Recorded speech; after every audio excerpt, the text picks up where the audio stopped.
Welcome back. Well, it's another beautiful day. I have a really bad cat here, and we are opening boxes. Oh, and I should probably mention, because his little ear is very conspicuous, and occasionally people ask me about that. Audie was a stray. He was a rescue. And what they do with rescued animals is when you have them spayed or neutered, they clip the end of their ear so that if they are released, people can tell that they've already been neutered and they won't try to trap them again. So Audie was trapped, neutered, and released. And the only part of that he really objected to was the release. So that's when he moved in with me. Is that when you moved in with me? All right, come on. I'll pick you up. Here, you happier? Yeah, we are desperate for love again. And the reason why we are so desperate for love today is because he knows that we're going to be opening boxes. And he loves that. It gives him boxes to play in. It gives him bubble wrap to chew on. And unfortunately, it also gives him porcelain to knock around. So we're going to have to try to be careful with that. So I'm going to see if I can bribe him into scooting off somewhere so that he's not too helpful. And we'll be back in a minute. Do you want to go? You don't, do you? All right.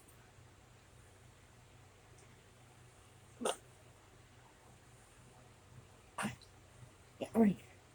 Do you see what that is? Here, look at that. That's a bad kitty. That's what it looks like.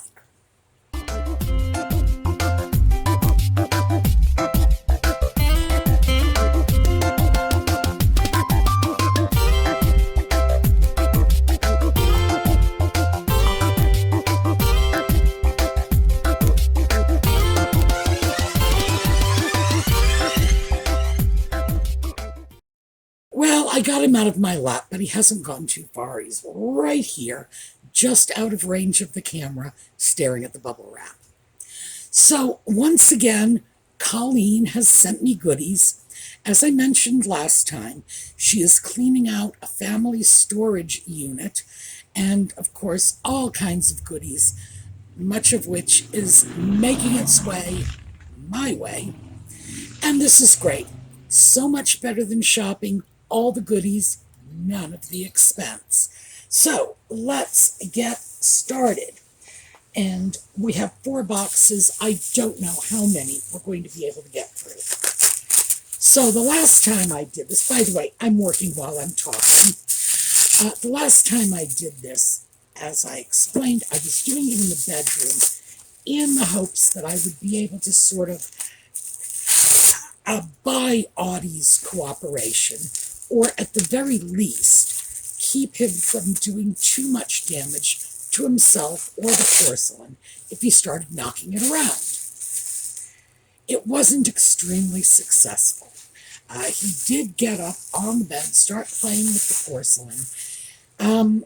He got a lot of bubble wrap. He got to play in the boxes. Did not stop him from trying to steal a plate. So sorry I didn't get that on film. He had his little cat teeth clamped on the edge of a plate and tried to run away with it. Who knows? It doesn't taste good. I can't imagine why he thought that was a good idea. But apparently he did. Now let's take a look at what we have here. Let's see if we can readjust the light. Here we go. This is a very nice little piece. Let's see where it's from. Bone China, England. Oh, nice. Very pretty piece. We've got a wonderful little floral design.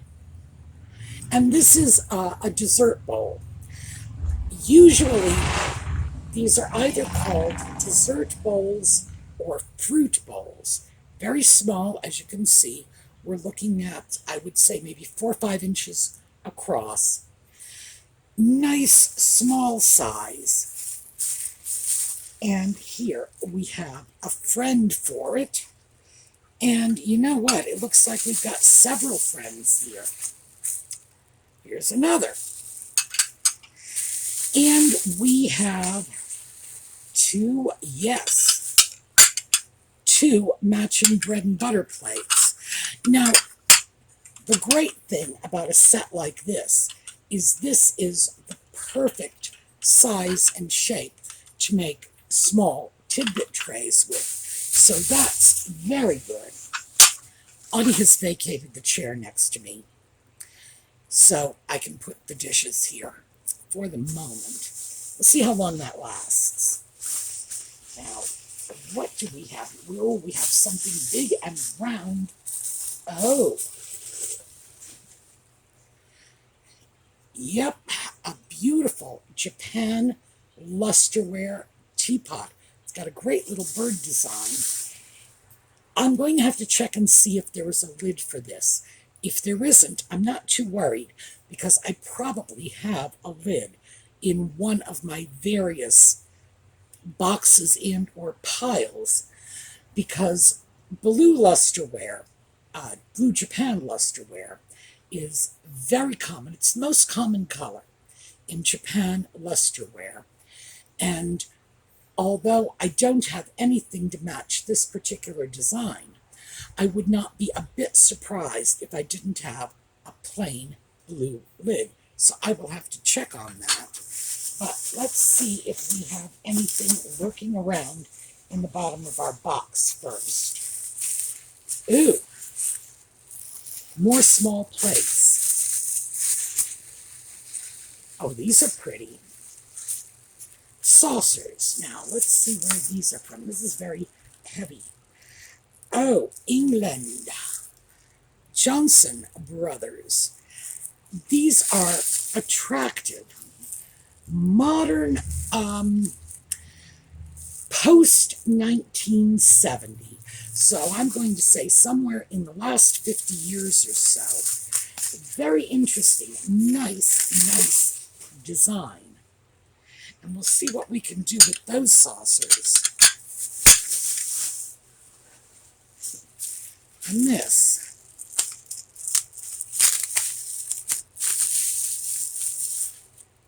Oh my goodness. I can tell you right now, I have some saucers that match this exactly somewhere in my stash. And I'm going to go out on a limb and say maybe those were sent to me also by Colleen, because they are an exact match for this. So that's interesting. Let's see where these are from. Yes, England as well. I will have to look for those saucers. And in fact, sometime between the time that I finish the first and second box here, I'm going to go take a quick look and see. Because, yeah, she may have sent me some of these before.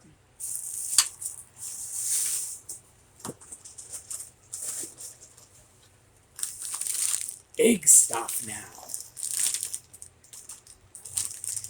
So let's see what we have in here. Oh, for starters, we have a nice big lusterware bowl. Very pretty. Yes, Japan. This was a relatively common style of lusterware. We have just the blue rim and a floral design.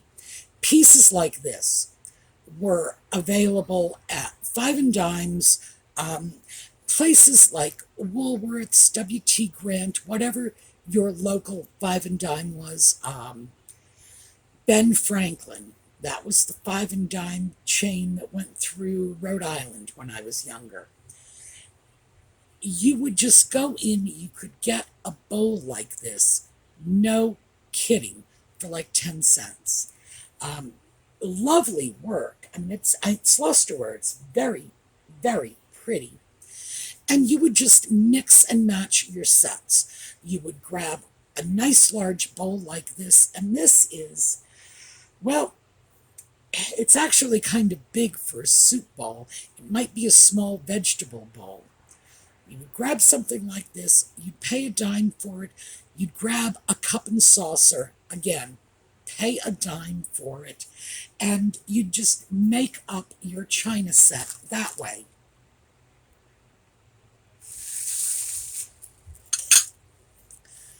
The great thing about pieces like this is they were win-win. The Japanese economy really, really needed a boost after the war. The U.S. economy, which was doing very well, sad to say, but war is good for our economy. U.S. economy was doing great. More money was in the hands of more people. People who, the working poor, for example. And I know that's a kind of, it's a vague term. It's not very flattering to the people that I'm using the term to describe. But it was the people who in previous generations would have had very, very little opportunity to enjoy the benefits of living in an affluent society, frankly.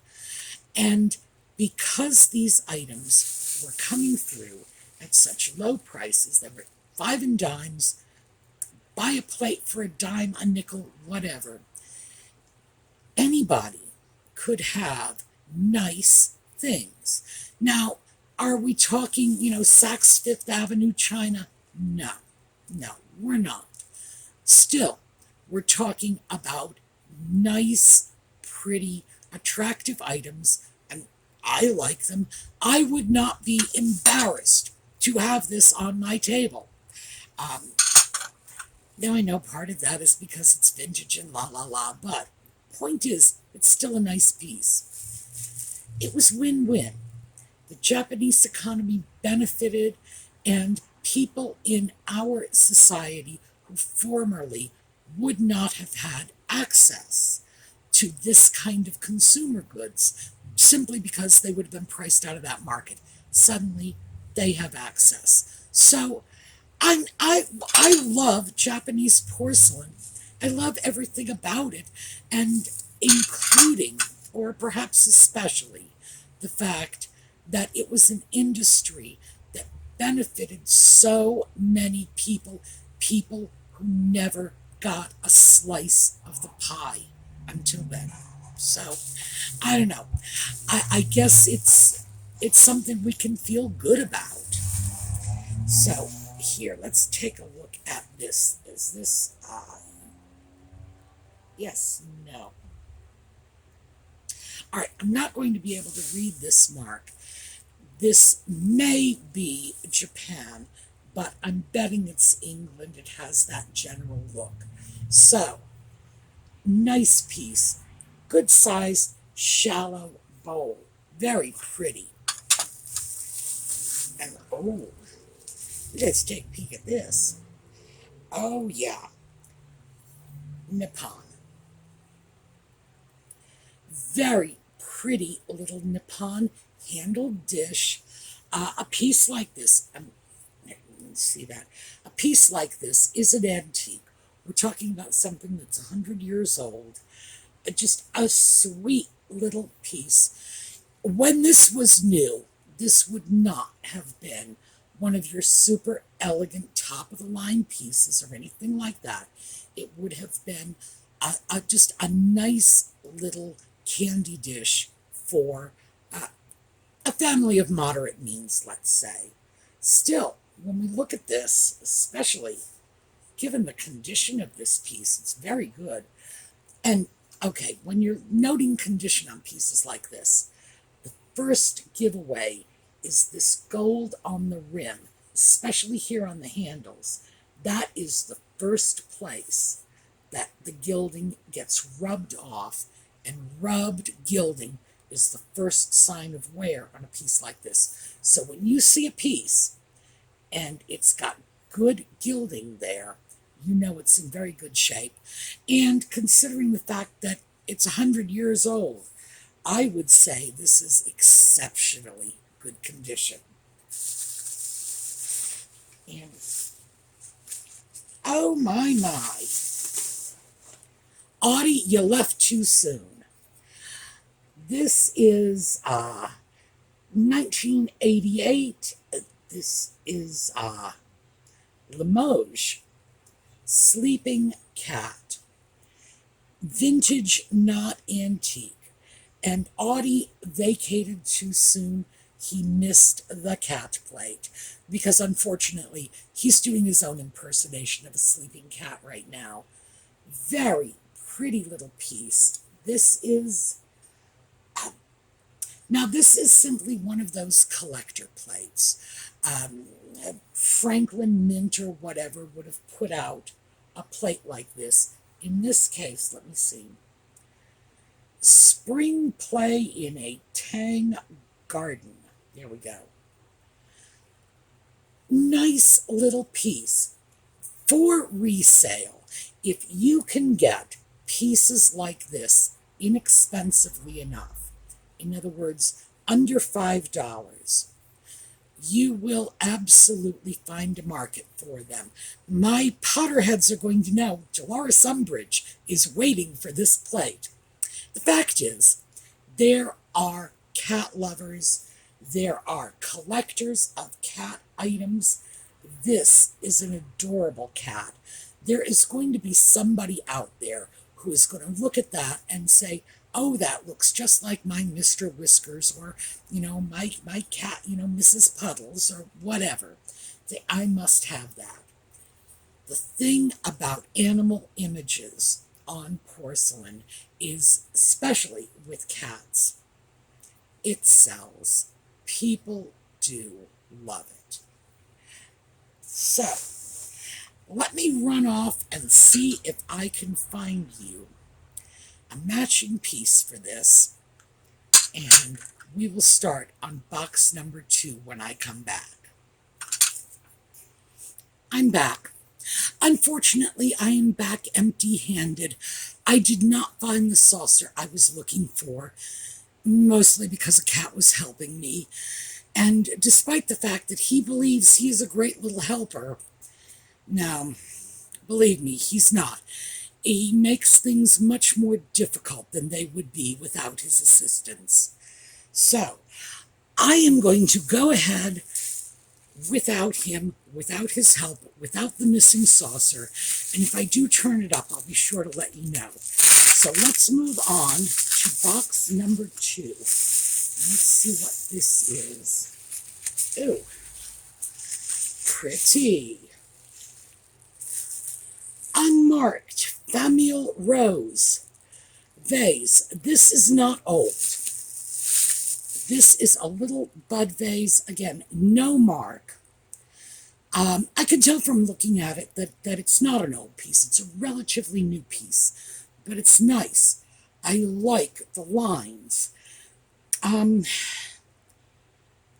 betting it's Japanese instead of Chinese. And it's a very sweet little piece. Let's see what's here. Ooh.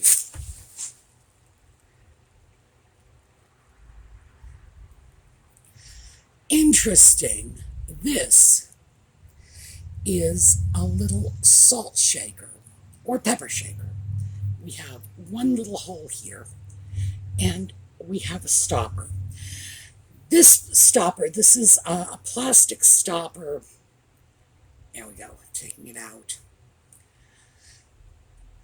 The stoppers, whenever I get shakers like this, I remove the stoppers and I replace them with corks regardless, because these stoppers crack and age just as badly as corks do.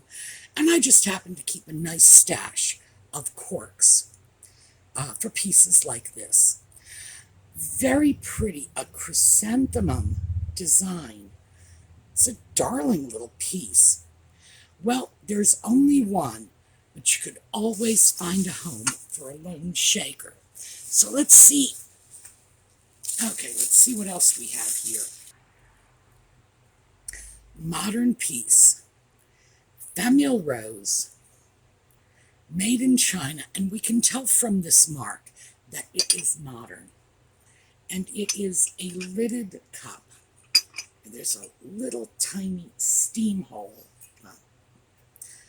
I was pointing that out on the wrong side. Little tiny steam hole to vent the steam. Coffee or tea cup mug, actually. These are remarkably useful, and people really like these. Um, the truth is, I've used mugs like this, and they do a great job of keeping your coffee or tea warm if you are the sort of person who takes a sip here and there and then just sort of wanders off. That's a nice piece. Modern, but nice. Oh, is that cute? This is a tiny little vase. This is really adorable. This is a nice little piece. And let's see what its friend looks like. Oh, and where are you from? Yes, China. Modern piece from China. Nice. These are great little pieces. And usually with pieces like this, well, I have a couple of buyers, one in particular, who collects small pieces like that. So ordinarily, when I come across them, I tuck them aside for her. Now this, okay, let's see if this is left in. I'm going to have to take a look at this. We have a little tag here. Now, I can't read the tag, some of it is missing. What I'm going to have to do is take a picture, blow it up, and see what I can match that up to. I believe this is probably a left-in piece based on the way it's joined, this little joinery. Now, notice, it's sort of wobbly. I know how these catches work, and I can just tighten that up. Oh, I just did. Lefton, which is one of the Japanese import companies, and there's a whole list of them. I've mentioned this to you before. It's a work in progress. I actually keep that list on my phone. So when I'm out shopping, if I come across a new name, bang, right into the phone. Lefton is one of the better known import companies, and they did a lot with little footed plates like this. Very pretty, very inexpensive. Nevertheless, nice pieces. Beautiful reticulation, gilding. This is just great. And notice there is cork in between the bottom plate and the little foot, which protects it from damage. So there was thought that went into the construction of these pieces too. Now, excuse me, I'm going to dig back in the box again. All right, let's see what we have here.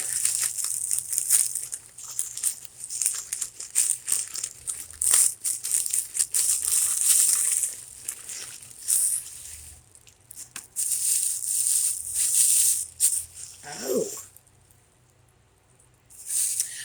This is a kind of milk glass. By the way, we have a pair of them. Two little fan-shaped vases.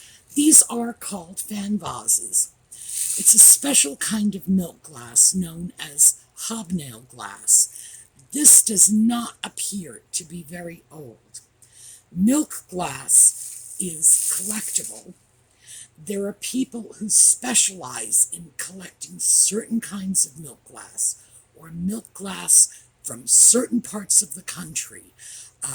Milk glass vases or milk glass casserole dishes. It's a great collecting area to get into because you can get some really nice pieces really inexpensively and start your collection that way. Those are really cute pieces. Now let's see where.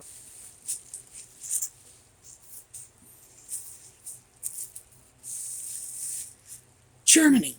Last week, Colleen had sent an oval tray, German piece, very similar. I'm going to have to pull that piece and see if it is, in fact, an exact match for this.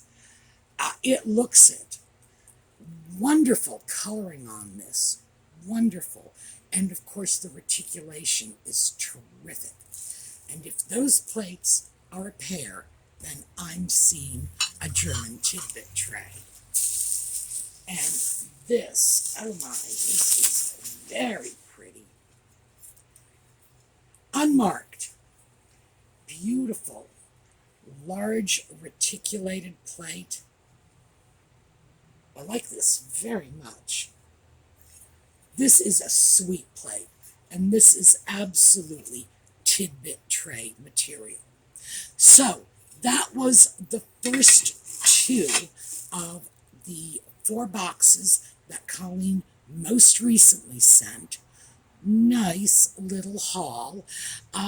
Let's see. Favorites, I'm going to go with this.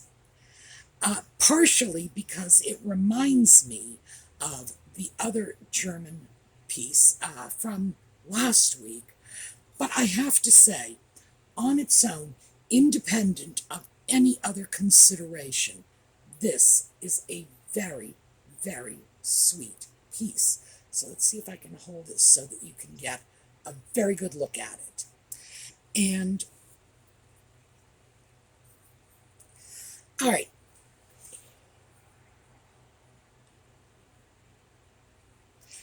Here we go. This is another of the nice pieces from this haul. The little Famille Rose vase. It's a sweet piece, it's modern, but I have to say, I do like it. So, I'm going to hold those two out as sort of the stars of this. The Nippon plate was very nice too, but you know, I can't always be pulling out the Nippon saying, oh, I love it, I love it, I love it, because you already know I do. All right, thank you for being with me today. Once again, gorgeous, gorgeous day. I hope you all get a chance to go out and enjoy it, and I hope it's just as nice wherever you are as it is here. Let's take a look at a slideshow on the way out, and I will see those of you who follow the Just Chatting series this evening. For the rest of you, next weekend, back for the thrifting and project videos. Have a terrific day.